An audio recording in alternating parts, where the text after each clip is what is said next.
Namaskar, dear devotees and friends. This Wednesday, we will discuss who knows God's real nature. I'll be reading from the English Gospel, page 859, and let us begin with this mantra. Tavo kathamritam tapta jivanam kabhi virilitam kalmashapaham sravana mangalam srimatatam bhubi grinanti e bhuridajanaha. Friends, today the discourse that we are giving is the 444 discourses on the Gospel of Sri Ramakrishna. When I came over here in America in 2013, February, I think from March onwards we started, and it's continuing. And moreover, many of you know, today is a very, very auspicious day. It's called Phaloharini Kali Puja. The Phaloharini, that means the phala. Phala means the result of our actions, karma phala, one who takes away all our bad karma phala, and that is Mother Kali. Ma Kali is also known as Prakriti, and she is the strength. She is the remover of our evil deeds. And obviously, she protects us by removing all our bad deeds, as the mother protects the children.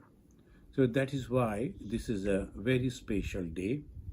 And you will wonder, on this particular day, and I think 1872-73, the Bhagavan Sri Ramakrishna, he worshipped Ma Sharada Mani Devi and gave all his the spiritual power to her, dedicated everything.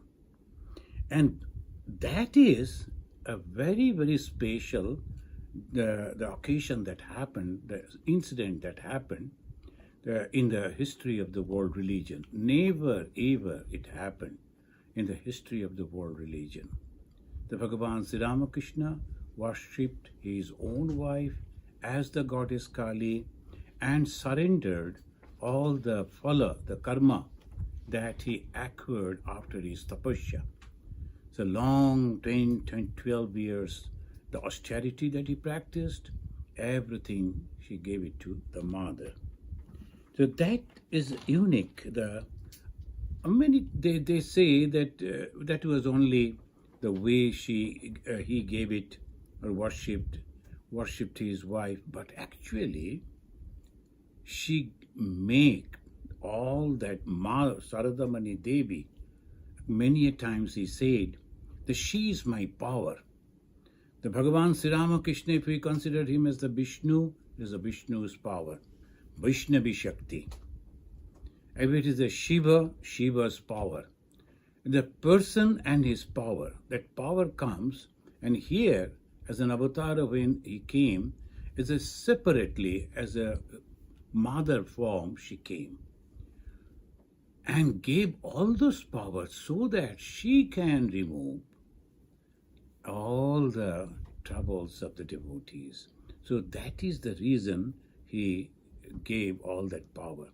Mother, of course, she herself was the Mother Kali, but even then, as a ceremoniously, it was given. Mother herself told, that is also a very unique assurance. She told, if anyone comes and calls me Mother, that means surrender to me, come to me, I will never ever leave him or her. I will be protecting her. So that I will never refuse that soul. If anyone comes and just call me Mother. So only one thing necessary is a faith. Though apparently very ordinary lady, But if we know that she is the source of all power, and if we go and pray to her, if it is not harming for others, that prayer is answered. So that is the very important the event that happened today.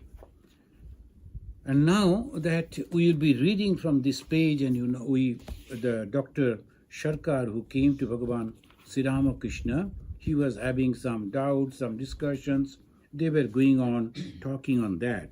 Even after having attained the perfect knowledge, teachers like Narada retained love of God in their minds for the welfare of others. The discussion was going on that, in Hinduism, mainly two paths are there. One is the path of jnana, the path of knowledge, another path of devotion. That means the path of duality and path of non-duality. The I and my Father in heaven are one is a path of non-duality.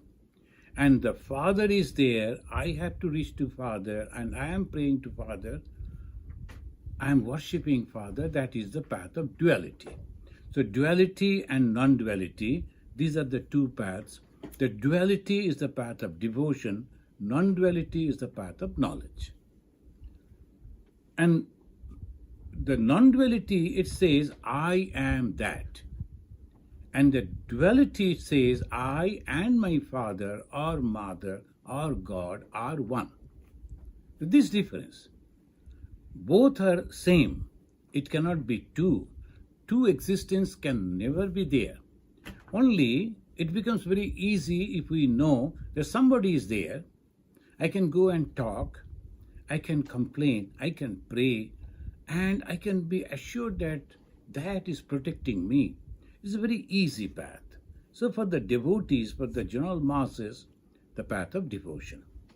Then what happens to those who, after the realization of God or the Atman, they themselves becomes Brahman. Brahmavid Brahmani Bhavati.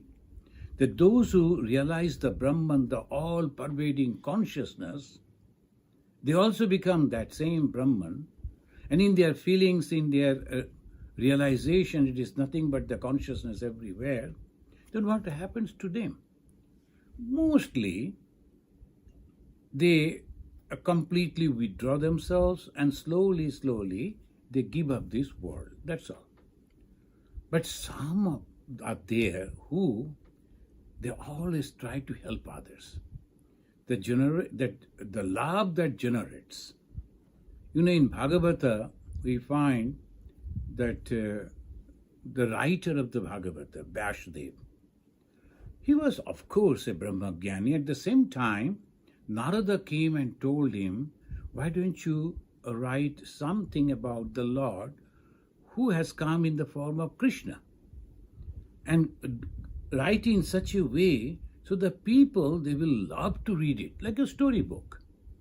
And the little baby Krishna and the child Krishna, and he is making the pranks, and the mother is chasing him. So people love to do that. And slowly their mind will be withdrawn from the other things, and they will follow that. Just because of that, their mind will be purified. They're thinking about God. God in a very baby, God like this God. Then slowly he is establishing the dharma. Then you can give a complete picture of the religion, dharma. So when the people will be reading that, so that will make their mind pure. Do that way. So it will help the general masses. Otherwise, if you ask them to go and meditate on God, they won't be able to do that. So help them. Vyasdev, he was a Jnani, but at the same time, he made that path of duality. His son was a great soul, the Shukadeva. He was the king among the monastics. The Shukadeva, he was not having his body consciousness right from his birth. Now, who will go and propagate that? Because at that time, all people used to follow the path of jnana. There is God. God can be realized. God can come and protect me. I can pray to God. This conception was completely not there. in Hinduism. These are all only absolute God, and you have to realize that. But ordinary people, they were in between. So that's why slowly, they were going away from the path of religion. So the duality was introduced.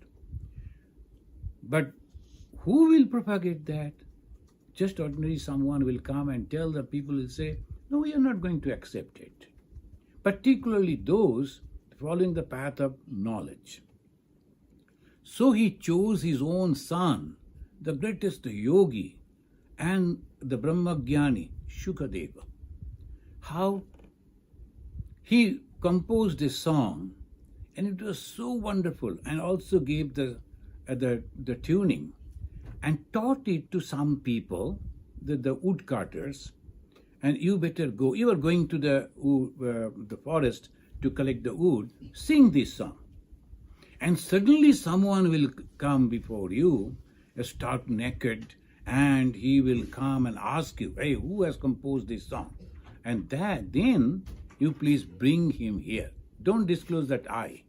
Say, I know that person, but we don't know the name, but come. So come, bring him here. His son, Shukadeva, was meditating in a cave inside the forest when they were singing. It was so beautiful. Even the woodcutters, when they're singing. So that also he liked. So he came out and wanted to know about the source. And as planned, they brought him back to his father. Then the father told, I can tell you the whole story, but with a condition that you have to go and spread this message. He was a man of knowledge. But at the same time, when he heard that the divine play of God, that melted his heart. He liked it. So that is why in the Bhagavad Gita it also says, they know that everything is nothing but the consciousness. But at the same time, the wonderful things that happens, the Lord is coming and becoming a little baby, and then playing with the mother, growing up, playing with the children, other friends, going to the teacher, just like a normal person, but at the same time, each and everything that he is doing is a teaching for everyone. So this is a unique conception that was introduced, and Shukadeva liked it, learned it, and he went to the assembly where all the great souls assembled, and he narrated the story of Lord Krishna, and that is Bhagavata. So some people, though they have already realized God, already realized the Brahman, they don't have anything in this world, but for the sake of the others, they go on talking about the love of God. And not that it is not a valid path. Of course it's a valid path and easiest. That's why in the Bhagavad Gita, Krishna himself said, this will be the very easy path. Sri Ramakrishna is mentioning in that way, doctor, not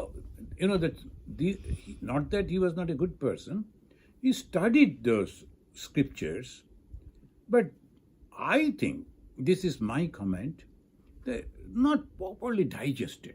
For that, you have to be with the Guru. You have to sit at his feet. You have to every day listen, practice. Otherwise, it never becomes clear. That's called tapasya. Without the tapasya, if you try to, it is not possible. So the doctor said, the jnana makes a man speechless. He closes his eyes and shed tears. Then he needs bhakti. Here he understood. When the Sri Ramakrishna said, even after having attained perfect knowledge, perfect knowledge, what is that perfect knowledge? That Brahma Satya Jagad Mitha, Jiva Brahmaiva na apara. As the Shankaracharya mentioned, this Brahman, the consciousness, is the only truth, eternal, existing. And all other things that you see are nothing but the temporary. And this human being, Jiva, not only human being, they are nothing but that Brahman. But they don't understand that. They don't like to believe also. They are very comfortable with their body and mind and other things that are associated with the body and mind. but they are also the same. That is the truth. And after understanding that, the teachers like Narada and others, they retain the love of God. Mas bhakti may be like a woman, and it is access to the inner court. But here, when he says the inner court in the house, jnana can go only to outer. The doctor said not all women are allowed also to. That is the way he mentioned. Then Sri Ramakrishna mentioning, a man may not know the right path, but if he has bhakti and the desire to know God, then he attains him through the force of sheer bhakti. So this is a statement of fact. If you truly have desire to know God, surely and certainly you will find out some place where your thirst, where your desire to know God will be fulfilled. How it comes? Somehow you will find that someone is telling like this, and then some book will come to your hand, and you will find that like that, you will surely reach to that path, that place. This is called bhakti. That proves that I like to know God. That's all. And I am genuinely pursuing for that. So maybe you will be going this place, that place, talking to this man, following this path. Slowly you will come to the right path. And that is what Bhagavan Sri Ramakrishna said, and that is the marvel of the devotion. There is a classical, the story is there. The one boy, he was a king's son, but then somehow the king banished the mother and of course the son along with the mother. The one day when he grew up, just the teenager, then he came to know that the king is his father. He wanted to go and see his father. He went to the court. The king was also sitting over there. He recognized his son, but the second mother didn't allow the boy to come near the king. So she told, had you been my son, I would have allowed you. This is all, the normal jealousy, narrow-mindedness. The boy came back crying to his mother and said, who can ask my father to accept me as his son? The mother, poor mother, what she can say? She told, see, only the God, the Vishnu can help you. Because your father is the king of this country. Who will go and tell your father? He is the most powerful person. So obviously it is only the God, the Lord Vishnu. With great faith, this young boy entered into the forest, only going on calling, O Vishnu, please come before me, I like to talk to you, etc. He was not knowing who is Vishnu. He was not knowing what is God. But he had the tremendous desire that I must talk to God and I will ask God to help me so that my father gives the recognition. So this is bhakti. So you need a reference that God is there. Then you develop a faith, God is there. You get an information about God and you develop a faith in the existence of God and you continue. Now this boy was loitering inside the jungle, and slowly it was becoming dark and the animals were there. So suddenly one person appeared before him. That was Narada. This Narada that Bhagavan mentioning, Narada could hear every prayer, every one. So Narada came and appeared before him and said, hey, where are you going? Now I like to meet Lord Vishnu, the God. And this is the thing. Well, you cannot go like that. Well, I will give you a mantra. You sit under this tree and go on repeating it. He will come, but you have to have your patience.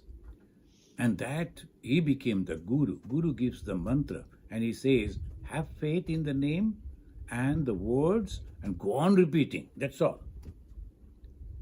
And these boys sat over there, the Dhruva, and the beautiful books are also there, for the children's book with all the picture. And he went on repeating the name of the more and more and more he was repeating. His mind was becoming completely free from the worldly thoughts. And that is called the purity. When your mind is free from the worldly thoughts, and particularly selfishness, that is called purity. And when the mind became pure, what happens? You see God. The Lord Jesus also mentioned in one place, blessed are those who are pure in heart. What is the purity? Purity is not thinking about the worldly objects. So no presence of the ego, there's no desire. The moment the mind is free from the worldly things, worldly desires, immediately it becomes pure. And there is only another thing is there, that is God. Immediately it will be reflected. The God appeared before him, Lord Vishnu. And this is the great story of the Dhruva. Here it mentions like that, if you have faith, the bhakti, that is. But for the jnana, well, you cannot depend on anyone. You have to go on, the Guru will say, you are Brahman. That's all. Now you have to go on thinking, Guru said this, how can I be the Brahman? This body is made of flesh, blood, and then all these things. Then how can I be Brahman? This is also temporary things. I'm growing the old and one day I will die. The Brahman cannot die. What is that? So you have to go on pondering over that, and you have to go on finding the truth. No one is there to help you. You may get some little help, or guidances from the scripture, sometimes from the Guru, sometimes from those who are following that path, that's all. But it is you, the jnana. But bhakti is a dependence. I depend on someone, and it is there, truly there. Who is that? That same consciousness, the same Brahman. He takes the form. He comes before you. And if you say as a mother form. If you say as this form, that form, that's why the Hindus are having so many gods and goddesses. Any form, any name that you like, you call that same consciousness, it will take that form and appear before you. So that's why so many gods and goddesses. No problem.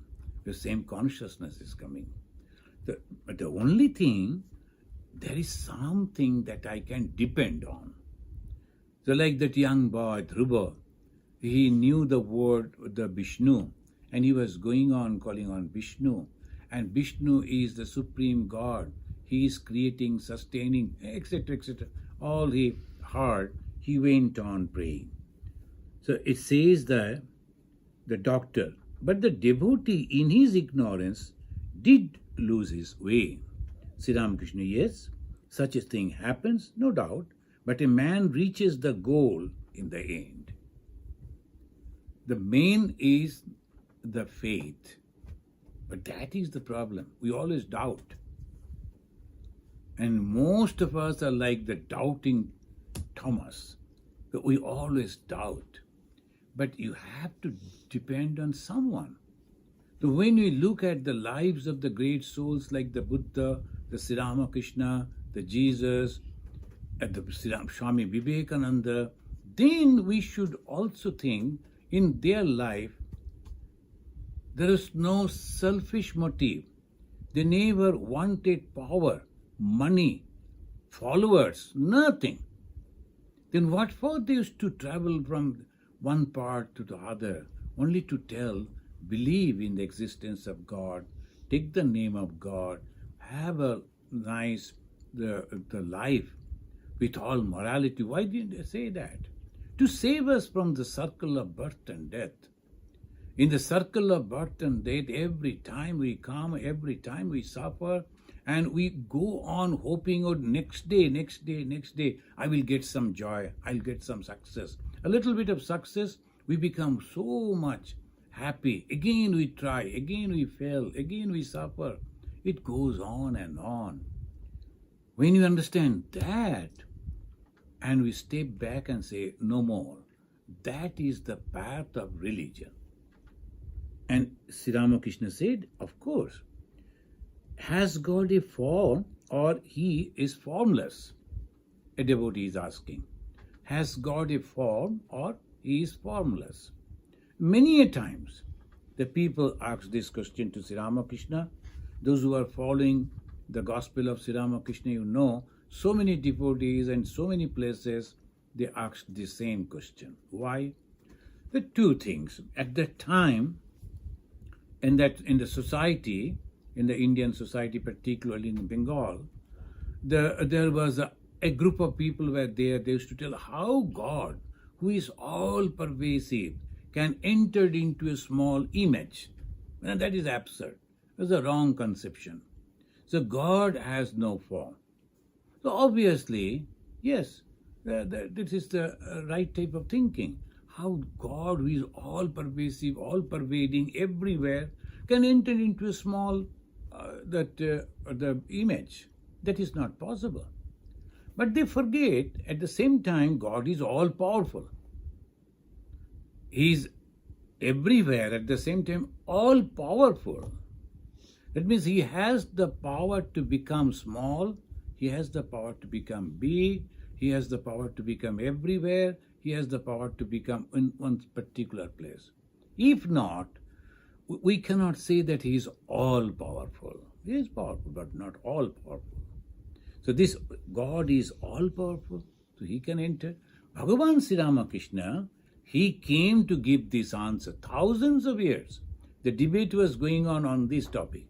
And it became extreme, particularly in the beginning of the 19th century Bengal. And Bengal, then the capital of the undivided India. So all the educated people and the wealthy people, the high society people, they used to be there. So obviously, the confusion was there. This man, from a humble village, he came, and not directly in Calcutta, just by the side of the Calcutta, there was a beautiful temple, still it is there, on the bank of the Ganges river. So he started staying over there, practicing the austerity, and people started wondering, is he calling on God day and night, forgetting everything? How a person can do that? So then slowly people became interested to come to him, and now after the realization, why he did this austerity? So that people will believe him. And suddenly one day if he starts giving talk, this is like another professor, another person who just read some books and now writing books and the papers, publishing paper and giving talks. So they're all only on the above. There is no realization. But when this person, apparently uneducated, he was not having any certificate from any school, he was a humble man, he was not having any rich background. But when he talks, you have no other thing but to listen to him and to obey him and to agree with him. Like just now, the Dr. Sharkar, Mahindalal Sharkar, he was a very, very well-known person in that society. He started a scientific club in those days. The 1860, 1870, in those days, a scientific club. Then he was associated with many other, the very modern type of things that was happening over there.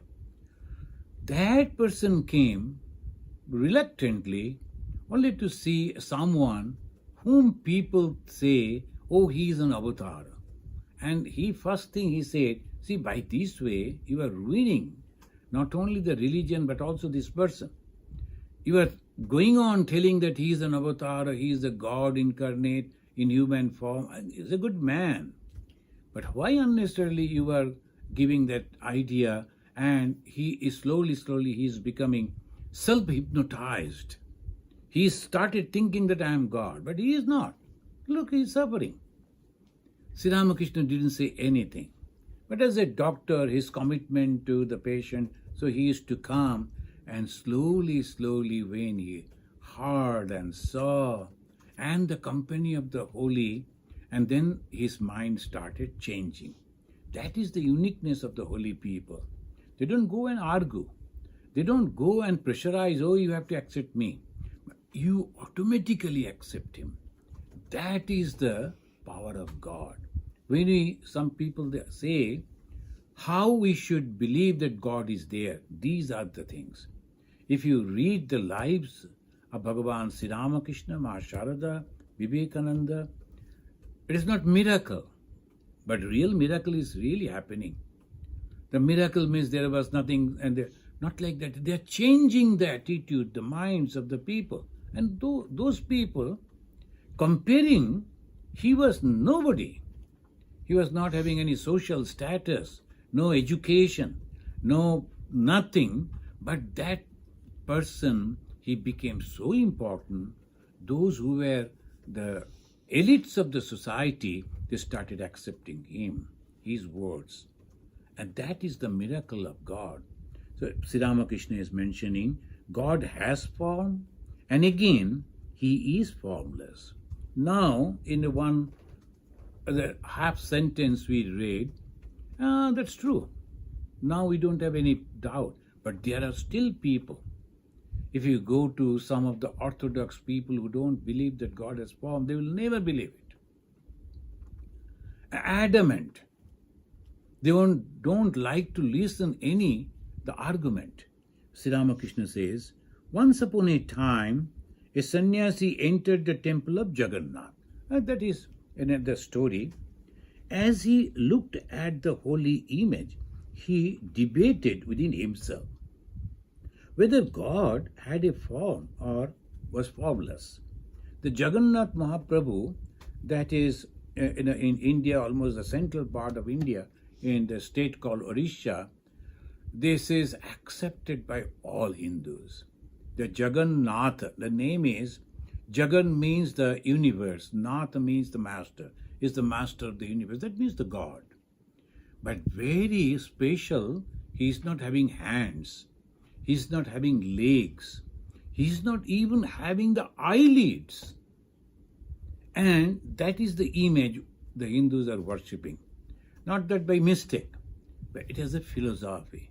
The philosophy which says God is all pervading. God is everywhere, all the time.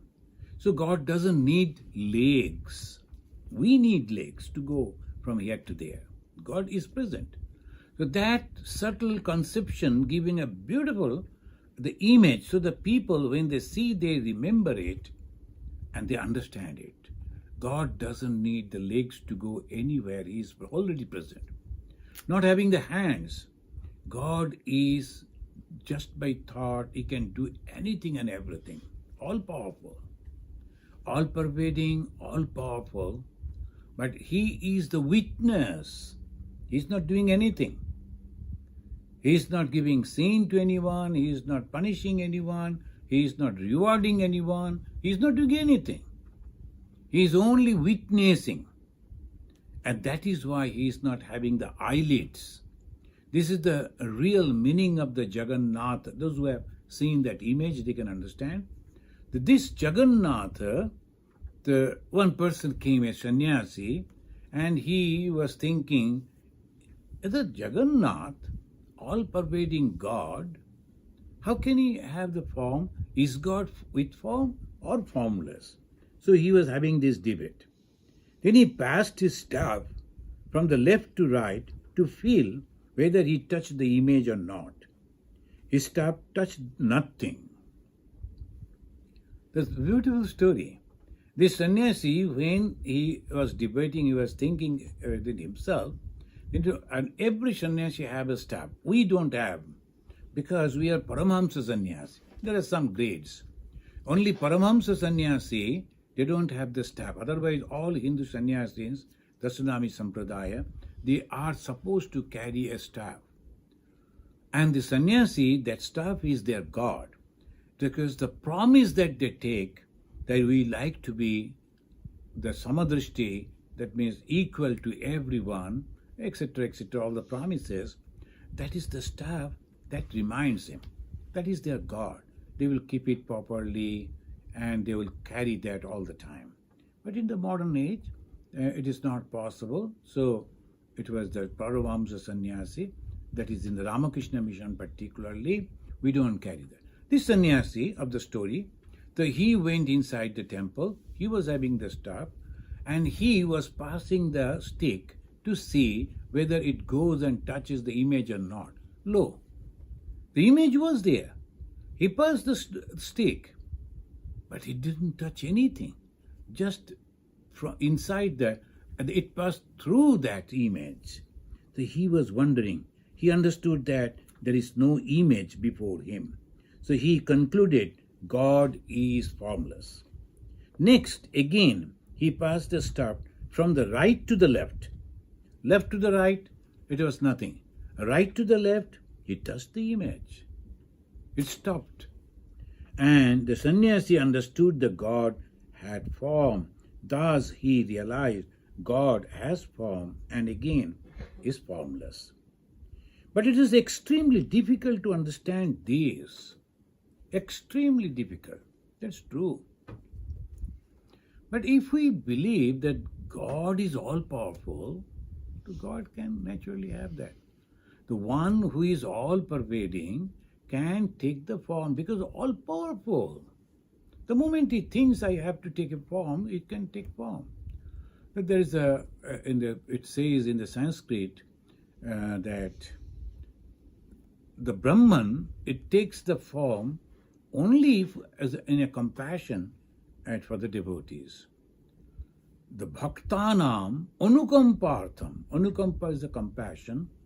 Bhaktanam, a bhakta, a devotee, he cannot think that God is formless.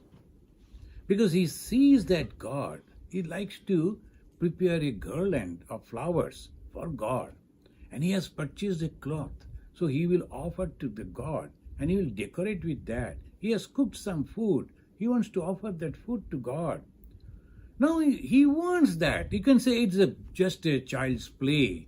As the children, they play with the dolls, he is also. Maybe.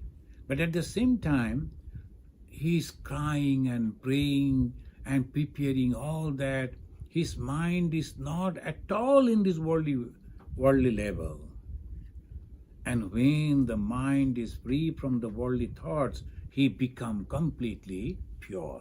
That purity shows that God. When that person is crying in that way, praying for that way, the God takes the form. Bhaktanam anukampartham brahmana rupa kalpana. Kalpana means imagination. It's not true. And that's why so many varieties of gods and goddesses. The Hindus are not fighting. If you go to any Hindu temple in America, there are so many forms of gods and goddesses. And they're not fighting, no problem, because they know this is my imagination. I like to see God in this way. But the God is all-pervasive consciousness. So this beautiful way it says that when Ramakrishna is mentioning, it's extremely difficult to understand. Naturally, the doubt rises in the mind. If God is formless, how can he have form? Further, if he has a form, why does he have so many forms? The doctor is telling God has created all these forms in the world. Therefore, he himself has a form. Again, he has created the mind. Therefore, he is formless. It is possible for God to be everything. Now this man who was opposing, now he is giving argument. And that's because he's a scientist. He's a student of science.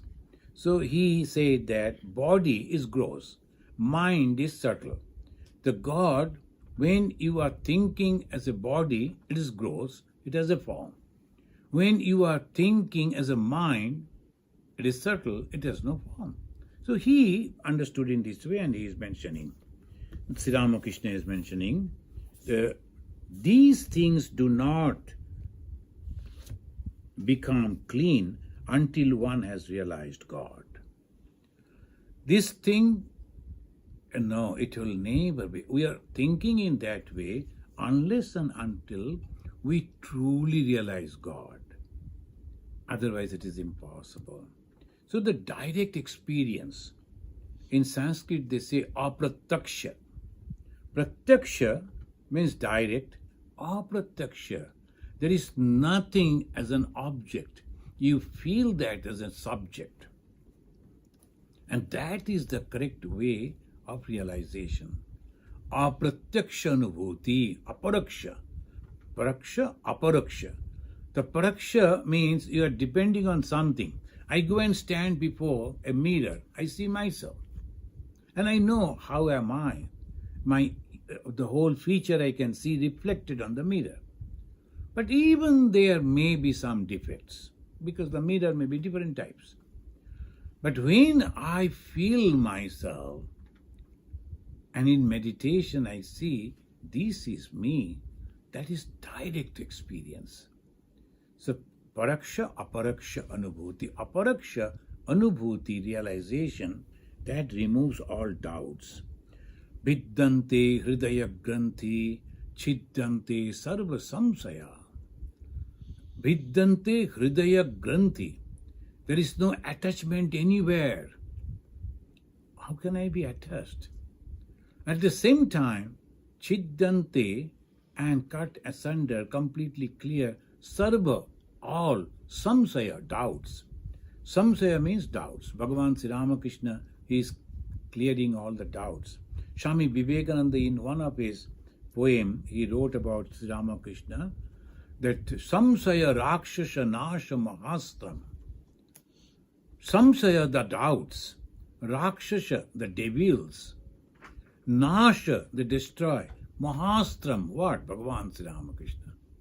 So when he is speaking, he is teaching, and his life, he is living, everything makes us confirm that there is God. So all doubts about God goes away. Maybe this doctor, that doctor, this PhD, that PhD, they may be having doubts and this, that. Don't bother about that.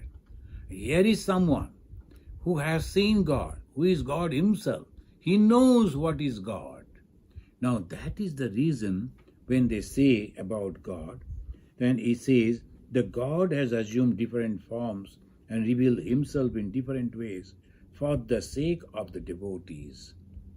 A man kept a solution of dye in a tub. Many people came to him to have their clothes dyed. He would ask a customer, what color would you like to have your clothes dyed? If it is some customer wanted red, then this, that, he'll be going just in the same tub. He'll be putting the cloth and giving. You need red? Achha, here is red. Here is blue, here is blue. Yellow, here is yellow. Another person who was watching, he thought how it is possible. From the same place, he is just keeping it, putting it and taking it out, and whatever color he is getting. So the man asked that person, well, what color do you want for your cloth? And the customer said, brother, dye my cloth the color of the dye in your tub. So everybody laughed. That means he understood that this is the technique, this is the way that if you get the tub, it has that magical power, any color you want will come out of it. So I want that. So I want God, then I know if I realize God, I will get everything. You know, the Asuras and the Devas, if you go the stories, mythology of the Hindus, full of mythology. So many stories of different type of the Asuras. Asuras means those who were not very much clear in their mind, egoistic people. But if you notice, they are getting the power from the blessings of God only. They are also meditating by the side of another person. Two brothers, one is sitting and meditating, another also, the junior and senior, both are meditating. Now God appears. And God says, what do you want? The senior one say, I like to love people, I like to go and help them, I like to do this, I like to do that. Okay. And the junior one says, no, give me the power so that I can rule over everyone. The ego. The source of the power coming down from the God, but how you utilize that, it depends on you. If you notice in the present day world, you know that as because we are contemporary world, from there if we get the references, look around and you'll find the power that is coming to a person. He was very humble person, ordinary person. Suddenly he gets the power, and then he start thinking he is supreme, he can do this, he can do that. And that is the ego. And then it goes away from God, the blessings of God. All through he was getting the blessings of God and he was getting success. And the moment he becomes successful, he start thinking, I am the power. I am that. Again, the blessings of God will immediately stop. Now he becomes all alone and he'll be puzzled, he'll be confused, and people will never like him. So this is proved over here. If the God's flow is there, and if you become humble, all through your life, you will get whatever you want. But if you like to rule people, create problem for them, punish them, the God's blessing will never come. It is not possible. One lady came to Ma Sharadamani Devi and she was praying, Mother, please bless your son. Son means her husband. Please bless my husband, and so that he can earn a little more money. Mother told, what my son is doing, what is his profession? Then the lady said, he is a doctor. Ma Sharadamani Devi said, how can I bless in this way? Because your husband's money will increase through the patients. That means some people will to suffer. As a patient, they will come to your husband and the money will increase. No, I cannot bless in that way. Whatever is happening. But see, this is very practical. When I am going with a prayer, I should know, is that ultimately creating problem to others? Then the God will never give the blessings. It is not possible. Once a man went into a wood and saw a beautiful creature on a tree. Later he told a friend about it and said, Brother, on a certain tree in the wood I saw a red-colored creature. The friend answered, Oh, I have seen it also. Why do you call it red? It is green. A third person said, Oh, no. Why you people call it green? And it is yellow. I saw it. Then another person began. They wanted to. They were having the discussion. Soon they were quarreling about the color. At last they went to a tree and found a man sitting under it. In answer to their questions, he said, I live under the tree and know that creature very well. What each of you has said about it is true. Sometimes it is red, sometimes it is green, sometimes it is yellow, sometimes blue, and so forth and on. Again, sometimes I see that it has no color whatsoever. Chameleon, sometimes they change. Whenever you approach, immediately they will change the color. But Bhagavan Sri Ramakrishna giving the example that if I go to God and God thinks that He will give that particular the form to me, it gives in that way. There was a great scholar and also the austere person. He used to worship the power. Power means we are blinking, it is power. We are talking, it is power. Nothing can be done without power. So God is there, God has that intellect, God has the power, but something is there which is actually utilizing the power, activating the power. That is called Kali. Shiva is the source, but when it is functioning, activating, it's called Kali. They are not male or female. We just depict in that way. That is the power. He used to worship that. Krishnananda Agam Bhagish. Agam Bhagish was this, he was passed from a Sanskrit school. He was a Sanskrit scholar, and that was the title he got, Agam Bhagish. His name was Krishnananda. This Krishnananda, he prayed to the Mother. Mother, we worship you in the fire only. In the fire, when the fire is raising, you will find the different fire, and they gave the name. So in that way, Kali, Karali, Manoyaba, etc., etc. If you show me a form, then I can give it to the devotee. It will be easy for them to worship you, understand you.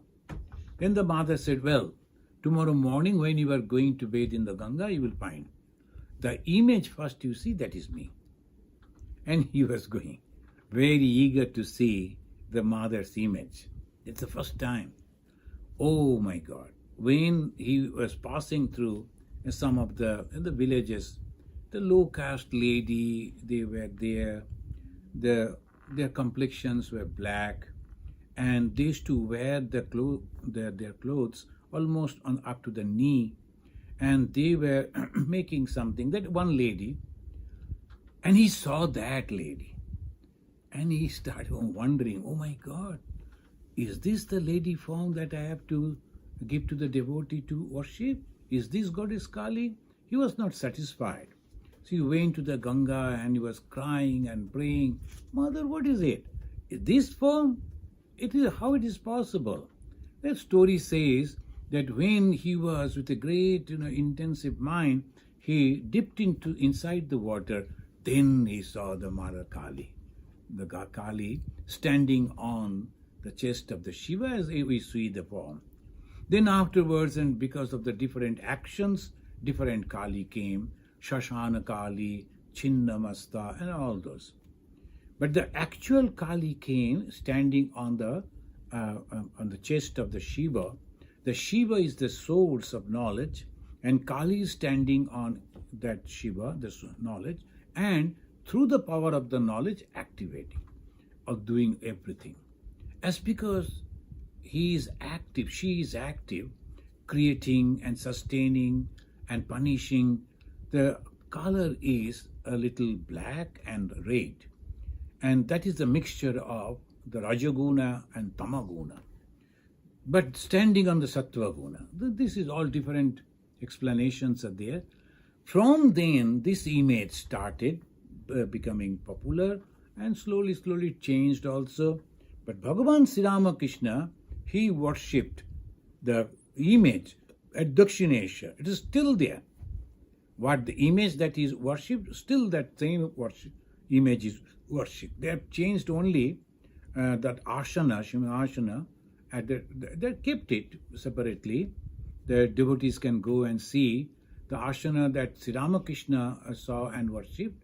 That became old, so they changed it, and a new one, almost the same. This image is called Dakshina Kali. Dakshina Kali is the benign face of the Mother. Mother is power. Mother is creating. Mother is sustaining. Mother is punishing. Mother is doing everything. Obviously, a different form comes. That's why the different forms of the goddess Kali. People are afraid. But actually Kali is nothing but the power, and power is nothing but knowledge. So all the human skull that is hanging that is the symbol of knowledge. And knowledge is power. It is not the physical power. Knowledge is power. And when that power has come, you have to translate that power into action. So the hands of the human hands, that is the symbol of the work. So the hands are hanging from our waist, and all the human heads like a garland hanging. So that is the goddess Kali. The Sri Ramakrishna said, the only he who constantly thinks of God can know his real nature. In Bhagavad Gita, also the Bhagavan Krishna mentioned, Yo mam vetti tattataha. tattata yo mam vetti. Now some people, they say only Krishna. Again the problem.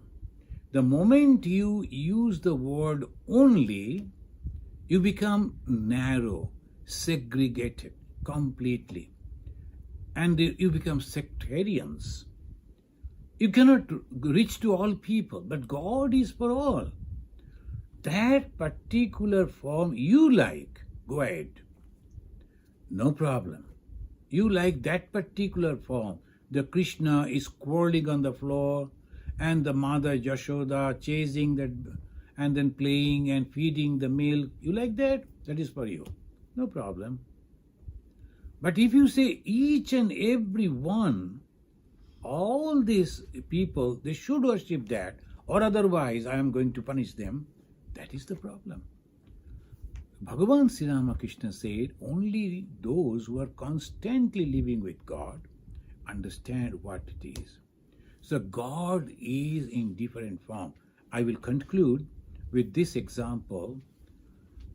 The President of America is president for those who are meeting him in his office. But the President of America is a son when he is going to his parents. The President of America is a husband when he is going to his wife. The same President of America is a father when he is with his sons and daughters, children. And he is a grandpa for his grandchildren. So different forms and different way. The grandchildren never care whether he is President of America or not. They will be playing and they'll be shouting, they'll be, as the children they always do, and grandpa also enjoys their company in that way. So different forms are there. God is also like that. He can be in any form. If you like any form, he will reveal, but never ever we should say this is the only path. No. So Bhagavan Sri Ramakrishna said, only he who constantly thinks of God can know his real nature. Thank you, friends. Any question? Yes, Maharaj. So the first question is from a user, Omnism. He is asking, I want to know why Narayan has no third eye, but Shiva Shakti has third eye. Third eye, there's a, as we call it, Hinduism, always symbolic.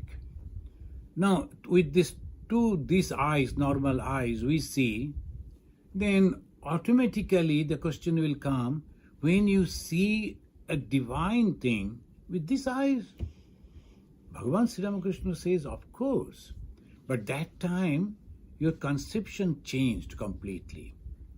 These two eyes will see the real God. You don't need the third eye.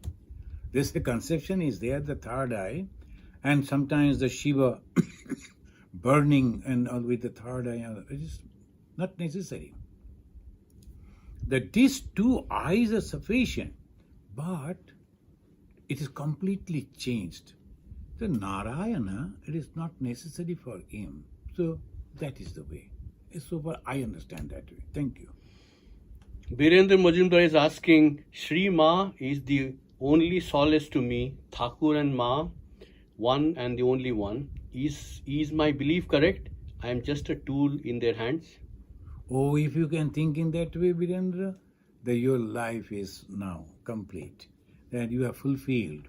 It is so difficult to believe 100% that Thakur is my father and Ma Sharada is my mother, and I am the tool, I am the instrument in their hands, and there will be no problem. And mukti assured, because Bhagavan Sri Ramakrishna is again and again he is mentioning that if you can think that he is actually the doer, I am only the instrument in his hand, then it is fine. In Bengali there is the poem is there, I am that instrument, you play this instrument, I am an instrument. Oh God, please play that this instrument, and so that I become blessed. Amare koro tomar bina. Bina is a type of instrument, musical instrument. So please play that bina, but I should be that bina, and you are playing with me, on me. So that is the conception. It is wonderful. If you can think in that way, you are blessed. Thank you, friends. So let us now conclude with this mantra.